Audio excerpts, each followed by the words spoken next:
یہ جو آپ دوز ہے اس میں آخر ایسی کیا بات ہے کہ بھارت ایک عرصے سے اس پروجیکٹ کے خلاف شور مچاتا انفیکٹ پروپیگنڈا کرتا دکھائی دے رہا ہے سر؟ میرے خیال میں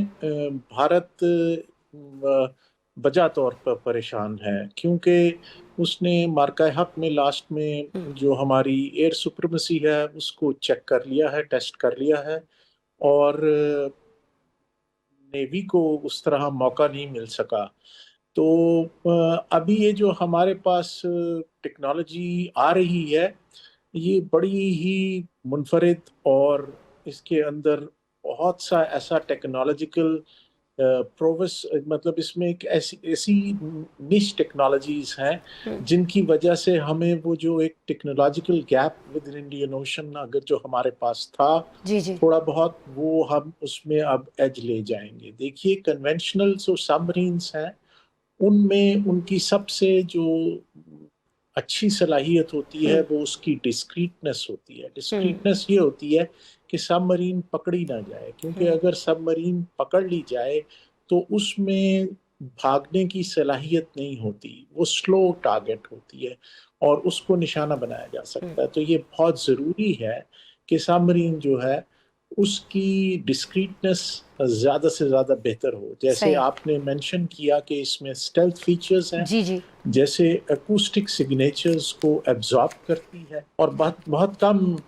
ایسی چیزیں ریڈیٹ کرے گی۔ تو یہ جو سبمرینز ہیں، جیسے آپ نے بتایا یہ 8 سبمرینز ہیں، 4 اس میں سے چائنا میں اور 4 پاکستان میں سائملٹینیسلی بلڈ ہو رہی ہیں، اور انشاءاللہ پہلی ہنگور کلاس جو ہے وہ ہمارے ساتھ ہمارے فلیٹ کو جوائن کر لے گی انشاءاللہ جلد ہی۔ اس کے اندر بہت زبردست ویپنز بھی ہیں۔ اچھا اس میں ہیوی ویٹ ٹارپیڈوز ہیں سملر ٹیوب سے، اور ہم کروز میزائلز بھی، اور جو کروز میزائلز ہیں وہ زمین پر اور سرفیس آف دا سی پر شپس کو بھی نشانہ سب کو بنا سکتے ٹارگٹ ہیں۔ کر سکتے تو ہیں۔ سر یہی جی وجہ ہے کہ دفاعی ماہرین جو فرما رہے ہیں آپ کے ظاہر گوادر کے پاس جب یہ ہنگور کلاس آپ دوست جو ہے اس کو تعینات کیا جائے گا تو بھارت کے جو مغربی بحری بیڑے ہیں ان کی نقل و حرکت کے لیے ایک بہت بڑا چیلنج ہوگی، اور جس طرح سے آپ نے کہا کہ جس طرح سے یہ خاموشی سے جائے گی اور جس طرح سے یہ آواز کو جذب کرنے کی صلاحیت رکھتی ہے تو بھارت کے لیے پھر یہ ایک چیلنج ہوگا، خاص طور پر اس کی بحری بیڑی کی جو نقل و حرکت ہے اس کے لیے سر۔ کسی بھی بحریہ کا جو مین ٹاسک ہے وہ ہے کہ وہ اپنے ملک کے لیے جو سپلائز ہیں جو تھرو دا سی ہیں، جی جی کیونکہ زیادہ تر جو ممالک ہیں وہ سمندر کی ٹریڈ پر، تجارت پر اور اس کے تھرو انرجی کو ریسیو کرتے ہیں، اور اسی لیے آپ سن رہے ہیں کہ سر آج کل آپ ہرمز نائے کا بڑا ہرمز چرچا بالکل ہے۔ بالکل جی بہت۔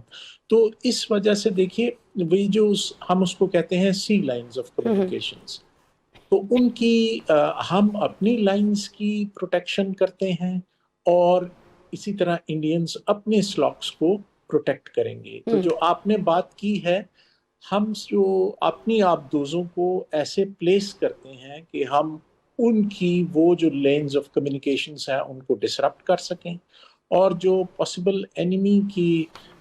جہاز ہیں ان کو زیادہ سے زیادہ انٹرڈکٹ سر کریں۔ یعنی ہم یہ تو سمجھیں یہ کہ جس سب طرح سے ابھی سر آپ نے نائے ہرمز کی بات کی، اسی طرح سے اگر خدا نخواستہ کبھی گوادر سی پورٹ جو ہے، ظاہر ہے اس کی اہمیت ہمیں سمجھ میں بھی آ گئی ہے، بہت زیادہ اس کی اہمیت ہے اب نائے ہرمز کے بند ہونے کے بعد سے ہمیں یہ معاملہ بہتر طور پر سمجھ آیا۔ تو سر خدا نخواستہ اگر کبھی گوادر سی پورٹ کی ناکہ بندی ہوتی ہے یا کوئی یہ جرت کرتا ہے تو ہم یہ سمجھیں کہ جو آپ دوزیں ہیں یہ کاؤنٹر فورس یا بہت زیادہ کہیں کہ مؤثر ثابت ہو رہی ہوں گی ہمارے لیے۔ یہ جو ہے نا، اگر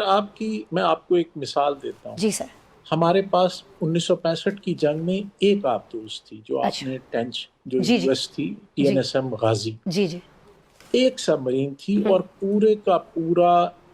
انڈین بحری بیڑا، یعنی کہ ان کا ایک جہاز بھی سمندر میں نہیں نکلا۔ یہ ہوتا ہے اس کا تھریٹ، اس کی زبردست۔ پریزنس کا، just for one single sub Marine, کیونکہ آپ کو پتہ نہیں وہ کہاں پہ ڈپلائڈ ہے، وہ کہاں ہے، اور وہ ایک ایسی خاموش اور سائلنٹ کلر ہے جو ٹھیک ہے بیٹھا ہے، اور جس وقت اس کو موقع ملے گا وہ اپنے دشمن کو نشانہ بنا لے گا۔ ہنگور کا نام بھی بڑا مشہور، ہماری جو ہنگور سامرین تھی اس نے INS ککری کو ڈبویا تھا۔ ہاں اس کے جو اس وقت کمانڈنگ آفیسر تھے، ابھی حیات ہیں ماشاءاللہ، وائس ایڈمرل احمد تسنیم، جو کہ وار ہیرو ہیں۔ تو ہماری یہ ہنگور کلاس سبمرین ویسے بھی انڈیا کے دلوں میں ایک دہشت پھیلاتی ہے، کیونکہ after the Second World War this was the only action where a submarine, جدھر ایک آبدوز نے لائیو ایکشن میں ایک جہاز کو، مین آف وار کو ڈبویا ہے۔ تو اگر آپ کے میں سوال پہ آؤں کہ ناکہ بندی ہو جائے یا ہم اس کو کہتے ہیں بلاکیڈ، جی جی تو بلاکیڈ تب پاسبل ہوتا ہے جب ایک نیوی اور دوسری نیوی میں پاور کا تناسب بہت زیادہ ان کے فیور میں ہو، دوسری مضبوط نیوی کے، اور دوسری بات یہ ہوتی ہے کہ ہمارے پاس کوئی کیپیبلٹی نیوی کی اپنی موجود نہ رہے، جیسے سرفیس شپس بھی نہ رہیں، ہماری آبدوزیں بھی نہ رہیں، ہمارے ایئر نیول ایویشن بھی ختم ہو جائے، تو پھر کہیں جا کے وہ آ کر بلاکیٹ تک معاملہ کیونکہ پہنچتا ہے۔ دیکھیے ہاں ٹھیک، وہ بلاکیڈ آپ کو انفورس کرنا ہوتا ہے، تو انفورس کرنے کے لیے اس میں جو سبمرینز ہیں، سبمرینز دیکھیے ڈیفینسو ویپن نہیں ہے، یہ ایک اوفینسو